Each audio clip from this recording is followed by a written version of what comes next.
So what we just read there was a window into the last couple of hours of Jesus' day before he got betrayed in what is called Holy Week. And I don't know about you, I don't know about the week that you just had, and some of you have a week ahead of you, and it's loaded with things, loaded with all kinds of things. But just to give you a visual of what Jesus was going through, he had quite a week in his last earthly days. You can kind of catch a whiff here, right?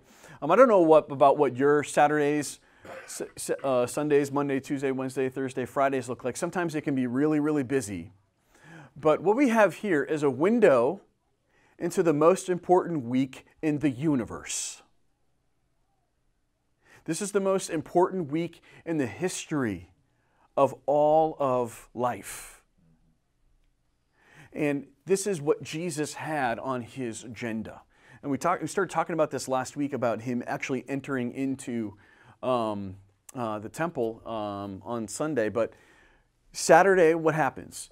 Jesus has set his face to Jerusalem. So he makes this, he's coming down from Galilee, which is in the north. It's kind of like being in the north, like maybe you were snowmobiling a couple of weeks ago, or maybe you were out hunting, right, in the North Country, right, beyond Winnipesaukee, beyond the Notch. And then you're going to make your way down to Boston, right? And that's kind of what this is like for him. He's making his way down. And so he arrives at Bethany. Bethany is a little town that's just outside of Jerusalem. It's a couple of miles, so it's going to take, I don't know, maybe about an hour to walk, maybe a little less than an hour, depending upon who you're with and what you have. But as he's in Bethany, he gets anointed and crowds are coming to him because guess what? This is the week of the Passover. And this is a huge pilgrimage feast for all of Israel.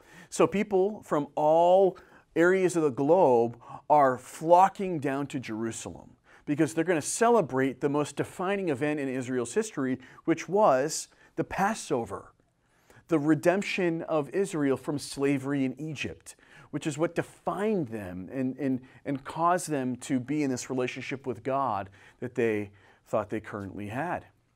And so Sunday, all of a sudden, Jesus is going to make his pilgrimage, right, finally getting into Jerusalem.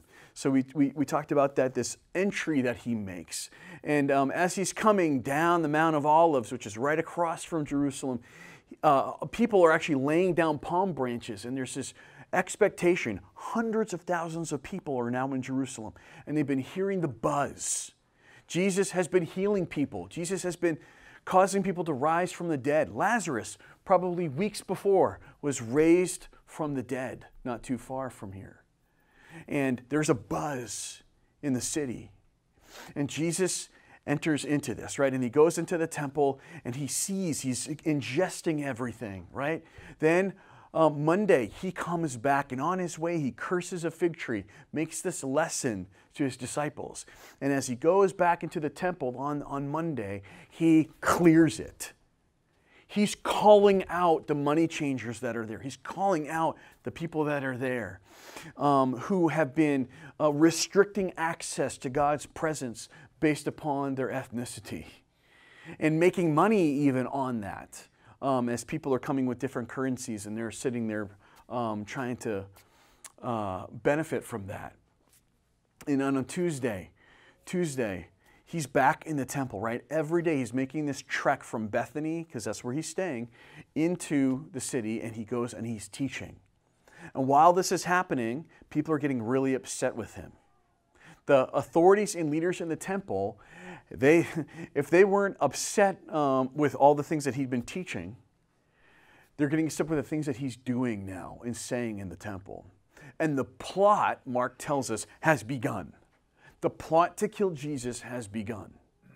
And so then Wednesday, another set of teaching in the temple, right?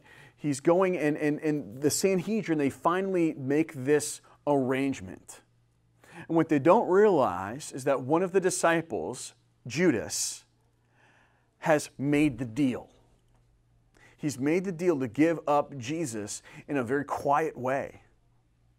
away from the crowds, away from all the people, because everyone knows that if they arrested Jesus in front of the crowds, riots are going to ensue. It's going to be an insurrection against the Jewish leadership. So they do it in quiet. And they realize that Judas has a price. He has a price. And then that plot works its way out. Thursday, the disciples are making preparations because they're going to have their Passover meal. Because they're going to be celebrating Passover on Thursday night into Friday, right? It starts Thursday night, goes into Friday morning. And there is the great anticipation, right? They're preparing lamb, right? This is a meal they're preparing, right? So not just, we celebrate it in retrospect with crackers and juice, but what they're doing is they're preparing a meal according to the Old Testament law. And they're literally going to put blood over the doorposts like they normally would, right? And they're going to drink from the cups, and they're going to have everyone sitting down, and they're going to celebrate this meal. And then what's going to happen is what we just read. Jesus is going to go and pray. He's going to be in a garden just opposite of the temple. You can see it. You can smell it. It's right around. It's part of the fabric of the landscape. And then what's going to happen is Jesus is going to get arrested really, really late Thursday night, early Friday morning. And then all morning, they're going to beat him. They're going to torture him. And they're going to try him 6 times. 3 Jewish trials and 3 Gentile trials. 3 Roman trials. And then he's going to be crucified. And for about 9 a.m. till about 3 p.m. on Friday. It's quite a week, isn't it? I don't know what your week looks like. I've never had a week like this. But these are the details of the most important week in history, the most important week in the universe ever. And going into that, knowing where this is going, knowing what's taking place, it's very important, and all I want to do is draw us to Jesus' approach towards this. How did he approach this? What was his way of thinking about this, and what was his way of preparation? Now, you see there's all kinds of things he's doing here, all kinds of activity, all kinds of preparation. But when things were squeezing and coming right to where the climax of his week is going to come, what was he doing? He was praying. He was praying. And what we want to look at is how Jesus invited his disciples to pray with him. We want to talk about what it means to pray with Jesus. We're praying with Jesus. And Jesus invites us into his power through prayer. He invites us into his power through prayer. And it's remarkable what's going to take place here. Because what we're going to see is the greatest exertion of power that the world has ever known. And this power comes through God himself rescuing his people. And he's rescuing his people through offering him himself as a sacrifice. And we start to see that the rescue from slavery in Egypt was easy compared to what Jesus is doing. Because we're talking about not just rescuing a group of people from physical slavery. We're talking about saving people from every tribe, tongue, language, and nation from slavery to the serpent, to Satan, all over the world. This is a spiritual battle. This is not a physical one. This is a spiritual battle. And Jesus has the power. And the power is through dependence. Right. It's through dependence. It's through submission. It's through giving himself up and over. It's not from him going, I got this. I'm good. And what we're going to do is we're going to see this stark contrast here of Jesus and his disciples. Their approach is completely different. Their approach is very much like the way we approach life, the way we approach the hard things and the important things. And what's amazing is that as he invites us into his power through prayer, he gives us power to resist temptation. And so what we're going to do just briefly this morning is talk about 3 temptations that prayer through Jesus gives us the power to resist. And the first temptation that we all have, and the temptation that Jesus faced, is this: the temptation to resist the pain of God's plan. That's our first temptation. And is it a doozy? Because one of the first things that we think of when we think, what's God's will? What's God's plan? Right? We're thinking like Clubber Lang in Rocky III. What's your prediction, Clubber? Pain. Right? And that's not what we want. And guess what? It's not what Jesus wanted. It's not what Jesus wanted. Let's look at Mark 14 together. Let's see how Jesus approached his pain. Can we read this together, starting at verse 32? And they went to a place called Gethsemane, and he said to his disciples, "Sit here while I pray." And he took with him Peter and James and John, and began to be greatly distressed and troubled. And he said to them, "My soul is very sorrowful, even to death. Remain here and watch." And going down a little farther, he fell on the ground and prayed that, if it were possible, the hour might pass from him. And he said, "Abba, Father, all things are possible for you. Remove this cup from me, yet not what I will, but what you will." And there it is, smack dab, right at it. Jesus has the same temptations that we all have. And his temptation is to what? To resist the pain of God's plan. Now, when you hear the language, "remove this cup from me," right? It says, "remove this cup from me, yet not what I will, but what you will." What does he mean by "remove this cup from me"? Who knows? What does he mean by that? He doesn't want to be separated from his Father. Excellent. Yeah, he doesn't want to be separated from God the Father, right? And so how did you get that from the word cup?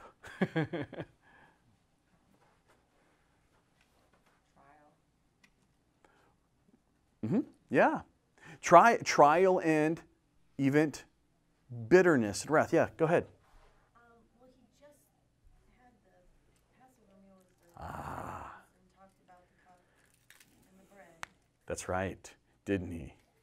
Right? So there's yeah, go ahead, Lee. Yeah. When John and James asked to be like at his right and his left, it's like, "Are you able to drink the cup that I'm about to drink?" That's right. And so yeah, Rob, go ahead. Oh yeah, he doesn't want to be crucified. Okay, he doesn't want to be crucified. So in the Old Testament, there was a metaphor for absorbing essentially something good or something bad. There is a cup that is called a cup of blessing, which would probably be good wine, and then there's a cup of what? Gall and wormwood. That was a metaphor. These are metaphors for taking good things from the Lord and taking bad things from the Lord. And this cup is actually, this image of a cup is used all throughout the Old Testament. It's throughout the Psalms. "Lord, remove the cup from me," or "give me the cup of your blessing and salvation." And here, just like Megan had pointed out, this is the immediate reference point is in communion. And what did he say, right? This, right? He held it up. He said, "This is the blood of the covenant." Right? This is the cup of God's wrath. This is the the way in which we get blessed, but this is actually going to be a cursing for Jesus, right? And Nancy was exactly right. This cup of wrath is Jesus being separated from God the Father. This is him experiencing the judgment in our place. And this is the pain and the agony and the suffering, not just physically, but spiritually, when essentially the Trinity is separated somehow, cosmically, weirdly. So much so that what's Jesus going to say on the cross? He's going to quote Psalm 22 and say, my God, why have you forsaken me? And that's his expression of saying, I am separated. I am forsaken. The Father has turned his back on me. And this is the kind of pain that no one wants. This is the kind of pain that anyone would want to resist. Who would want? Jesus has always enjoyed forever fellowship and joy in the presence of his Father. And now, what's happened? It's going to dissolve temporarily. It's going to dissolve. And Jesus is looking for the strength of his Father to restore him in some way, to refresh him in some way, to maybe remove this in some way. And yet, what propels him forward? What gives him the energy? It's the power of the Father, the power of his will. What's interesting is, and here's just something to think about along the way here, is Hebrews 12. Hebrews 12. The author of Hebrews says, therefore, since we are surrounded by so great a cloud of witnesses, meaning all these Old Testament saints spoken of in Hebrews chapter 11, let us lay aside every weight and sin which clings so closely, and let us run with endurance the race that is set before us. Looking to Jesus, the founder and perfecter of our faith, who, for the joy that was set before him, endured the cross, despising the shame, and is seated at the right hand of the throne of God. Consider him who has endured from sinners such hostility against himself, so that you may not grow weary or faint-hearted. In your struggle against sin, you have not yet resisted to the point of shedding your blood. It's quite a word, isn't it? Quite a word to the suffering saints, right? That the author of Hebrews is addressing. But look right there in verse 2. For the joy that was set before him.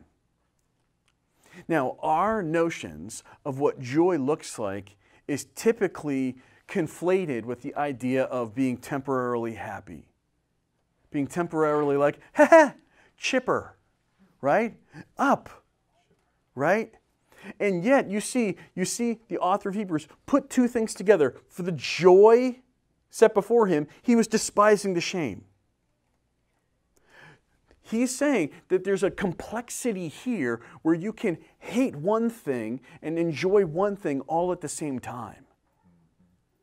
This is the kind of strength and power that Jesus was calling upon here. And what is that joy? Who knows? We don't know. It doesn't say what the joy is. It the joy of being reunited? Is it joy of resurrection? Is it the joy of forgiveness for everyone? Is it the joy that he gets to reign and see everyone's smiling face who's part of God's people? Is it knowing that the people that he is with are going to get to be with him, and all their failures are actually going to be washed away? Who knows? Probably all of the above. But what's happening is Jesus, as he's looking through this, is saying, the joy is in God's will. The joy is in God's will. And even though this is the most unpleasant thing, he's so distressed about it, right? It's as though he was bleeding through his skin through this, right? There's this, Luke says that his sweat became like blood. And it's hard to think that if it's just a metaphor, or Jesus, sweat literally, he started to bleed through his pores. And that's a very extreme condition of great, great, great stress. That does happen. It is documented. But either way, Jesus is under this temptation. And what causes him to resist? The power of God's joy that came through prayer. Now, does it seem like he was joyous as he's wailing? I don't know. But there's power that came through his Father. And so there it is. We have that same temptation in our own lives. And the author of Hebrews is saying, listen, consider Jesus. Consider what Jesus went through. And if you consider what Jesus went through, you, at least, if you're going to look at him, you can consider you've never had to die for the sins of people. Ever. You've never been asked to carry the mantle of Messiah. You've never had to actually suffer bloodshed over the hostility that people have had to you. And if he can do this for the joy set before him, why don't you consider what kind of joy he had? What kind of power he had through that? This is awesome. This is awesome. And what I love about this is Jesus had started this whole encounter saying, hey guys, why don't you pray with me? Why? Because he wants you to know that power. He wants you to know that power. To resist the pain of God's plan. The temptation to resist the pain of God's plan. So that's the first temptation and the power he brings us into. The second is this. As though the pain of God's plan isn't enough for us to want to resist. The second temptation is to underestimate our enemy. Now, when we get worked up, we often see ourselves in conflict with somebody, right? Every story's got a conflict. Any good story's got a conflict, right?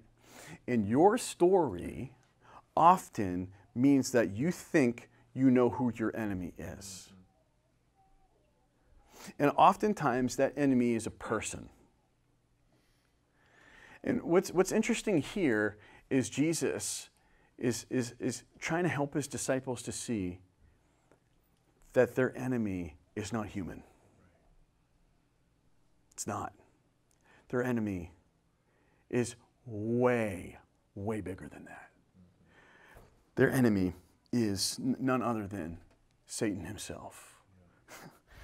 Mark 14, verse 37 and 42. And I'm just going to ask you to read the red. I'll read everything around it, okay? And he came and found them sleeping. And he said to Peter, Simon, are you asleep? Could you not watch 1 hour? Watch and pray that you may not enter into temptation. Let's read. The spirit indeed is willing, but the flesh is weak. And again he went away and prayed, saying the same words. And again he came and found them sleeping, for their eyes were very heavy, and they did not know what to answer. And he came the third time and said to them, are you still sleeping and taking your rest? It is enough, the hour has come. The Son of Man is betrayed into the hands of sinners. Rise, let us be going. See, my betrayer is at hand. Now, if you think back throughout Mark and throughout the biblical story, there's been times when Jesus has wanted secluded prayer with his disciples. And specifically when he kind of gathered the inner circle, Peter, James, and John, for prayer. Do you guys remember some of those times? They're very notable throughout the Gospels. Yeah, Rob. The Transfiguration, the most famous one, where he took Peter, James, and John, and they went up on a mountain to pray. Okay, what else, especially in Mark's Gospel, did this happen? Can anybody recall? That's how rare it is, right? There's not a lot of them. There were times where after he gave a sermon on the mount, he went away afterwards to pray, sent his disciples away, followed up with them. But I'm talking about with Peter, James, and John secluded. Yeah. Go ahead, Rob. Raising Jairus' daughter. That's right. And Rob knows that because we studied the Gospel of Mark together on Tuesday mornings with a group of guys, right? And that's right. There's been 2 instances in the Gospel of Mark where this has happened. Raising up Jairus' daughter, right? He was the leader of the synagogue at Capernaum. And he took just Peter, James, and John. They prayed and rose her. She came back from the dead. Then the transfiguration is when Moses and Elijah appear, and all of a sudden, Jesus is transfigured, right? His glory is emanating through his skin. And it's just absolutely mind-boggling. Now, what does the transfiguration have in common with what happens here in Gethsemane? They fell asleep. Okay, let's be advocates for our disciples here, Peter, James, and John. Okay, can we blame them for falling asleep? Why? What'd you say? It was a busy week, right? You saw the docket. There's a lot going on. Okay, what else? Why else? They just ate a big meal. At what time? Late. Too much wine there. Maybe some wine, right? Right? There's a lot going on. It's late at night. This is like turn of midnight, right? And if anybody has ever seen Eric Lee at 9:30, you know, and there's some others here that you pass out early, right? Anybody else? My wife at 9 o'clock, just, you know, her eyes are flittering, right? So we can understand why they would fall asleep from a human perspective. But when you know it's game time, we're at the Super Bowl. Okay, this is the spiritual Super Bowl. And Jesus is inviting us into the huddle. And we fall asleep. Ooh, not great. Yeah, Lee. Defense, ignorance. What's that? Ignorance. They don't know what's going on. They don't. And that's the point, isn't it? They're underestimating the enemy. And Peter had already said, you know what? I'm not going to deny you. Nope, I'm not going to deny. Oh, I got this. Right? And so here it is. And Jesus says, listen, the reason that you're entering prayer is because you need power. If you're not going to fall asleep now, you need power. If you're going to stay awake and stay vigilant, you need power. And the very thing they're trying to do is to do it themselves maybe, and underestimating just how big their enemy is. And I don't know if you remember, Peter had already been called out by Satan to Jesus. Jesus told Peter this. He said, listen, Satan's asked you. He wants to sift you like wheat, but I have prayed for you. Yeah. Right? So here it is. They're underestimating this. And not only that, we'll read further in the story that when Judas did come with the troops, with the soldiers to go and apprehend Jesus, Peter is the one who grabbed a sword and sliced the ear of the high priest's servant, right? And what's he doing here? He's looking as though these people are the enemy. But what's Jesus saying, right? Our flesh is not skin. He's not talking about skin. He's talking about our own sinful nature here. And the spirit within you may be willing, but the flesh that's also in you is working against you. And so this is why we need the Spirit's power. And we get into this so often. We have no idea how weak we are.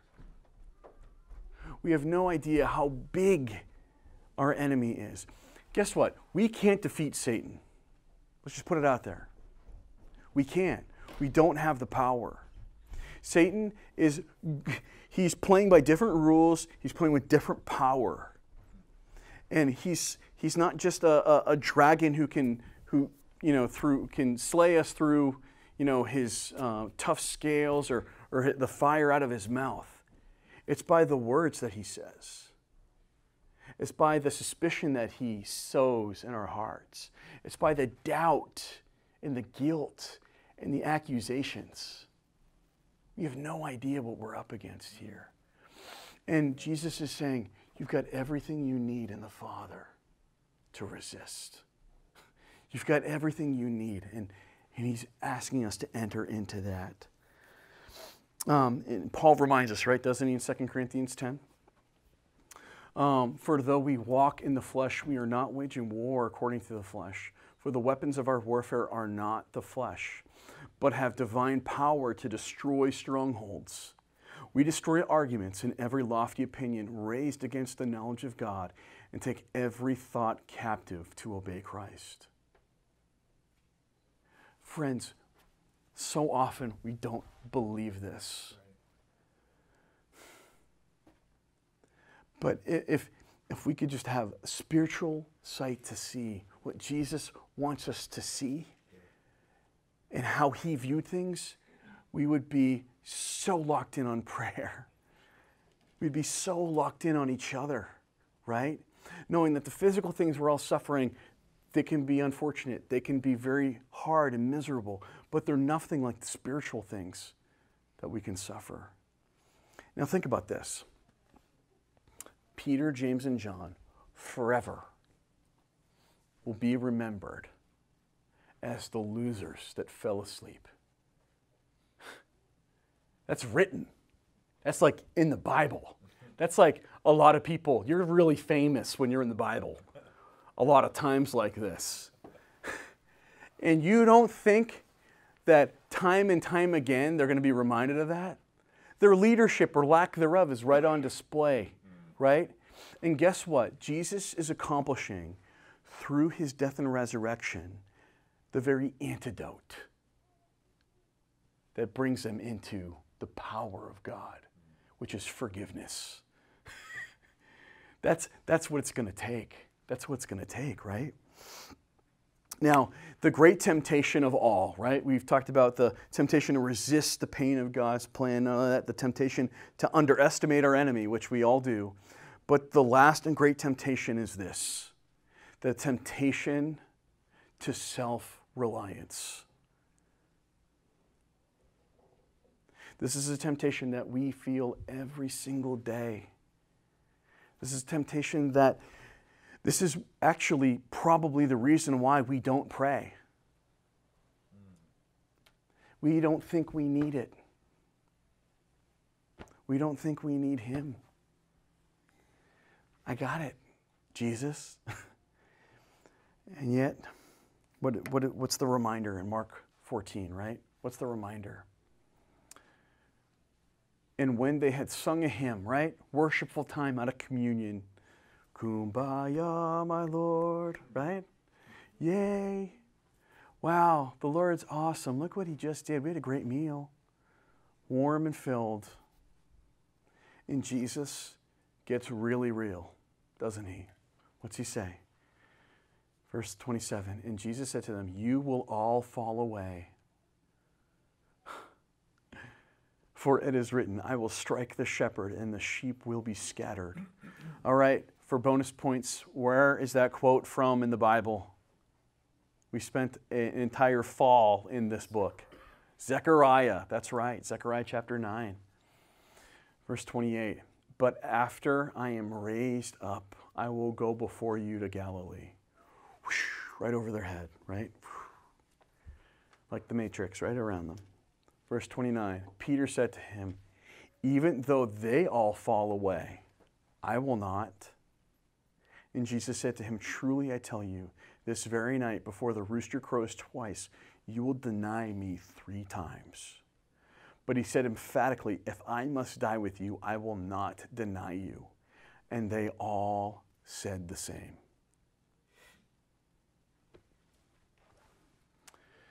Words and talk are cheap, aren't they? Sure, Lord, I got this. The Lord, here's how awesome this is. The Lord knows all of your failures. He knows all of your denials. He knows all of the misdeeds that are in your heart. He can tell you them. He can predict them. He can walk you through how you're going to fall away. And your assurances that that's not going to happen do not dissuade him. What do? They all the more say, hey, why don't you come pray with me? friends, our self-reliance knows no bounds. We, as New Hampshireites and people in northern Massachusetts, right, we live in isolated independence often, right? And by nature, we all think we can figure this out. And here Jesus is saying, literally, the Messiah is telling them what's going to happen, and they're in complete denial that they need help. Here's what's awesome about this. Jesus doesn't shame us, even when we're self-reliant. Isn't that awesome? When you act on your own, and even when you forget to pray, even when you don't read the scriptures, even when you get so distracted by YouTube, Instagram, Facebook, or whatever, whether sports or fishing or whatever, or music, or watching that Netflix show for the 50th time, the Lord doesn't shame you. He actually says, oh, by the way, I knew that. And that's why I died. That's why I'm here. That's why I'm here to do all this. John 15, he already has made this statement to his disciples. Let's read this together. I am the vine, you are the branches.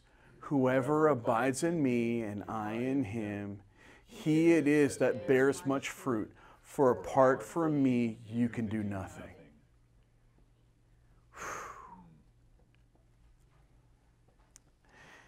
And if you think about it, Jesus has that same relationship with the Father. See, the great temptation that Jesus faced wasn't, okay, resist death. As a matter of fact, Satan wanted Jesus to die. That's the game plan. That's a win for Satan. Jesus' death? Heck yeah. Because he's supposed to crush me. Think about that. Satan's temptation to Jesus wasn't, hey man, like, you don't want to die. No, as a matter of fact, his whole temptation was, do it yourself. Do it yourself. And all the way to the end, Jesus never, ever pulled the plug and said, I don't need my Father. As a matter of fact, what does the author of Hebrews say, right? The author of Hebrews says this in Hebrews 5. He says, in the days of his flesh, Jesus offered up prayers and supplications with loud cries and tears to him who is able to save him from death. And he was heard because of his reverence. Although he was a son, he learned obedience through what he suffered. And being made perfect, he became the source of eternal salvation to all who obey him. Jesus poured himself out in prayer through the Father, learning what suffering is all about, so that he could say, come pray with me. I am a rescuer, and I have access to all of the power. And you know what? Through forgiveness, you have that now too. How amazing is this? He already knew they're going to fail. He already knew that they were, but yet, what does he do? He invites his people in to pray. This is the safe space. This is the power of the universe that we have. We have access to that all of the time. And that's it. And really, you know, the questions that we have, you know, they're basic questions that we all have to consider. The first is this: are you resisting the pain of God's plan? Some of you are. And guess what? That's not the worst sin in the world. That's very understandable. But are you praying about that? Are you praying about what the Lord could do through pain and maybe causing you to endure whatever this pain may look like? Second question: are you underestimating our enemy? We do it all the time. We do it by ignoring that there is an enemy like this, or by reassigning who our enemies are. But yet, like the disciples, we need to never underestimate. This is why we need divine power, the power of the universe, the most power.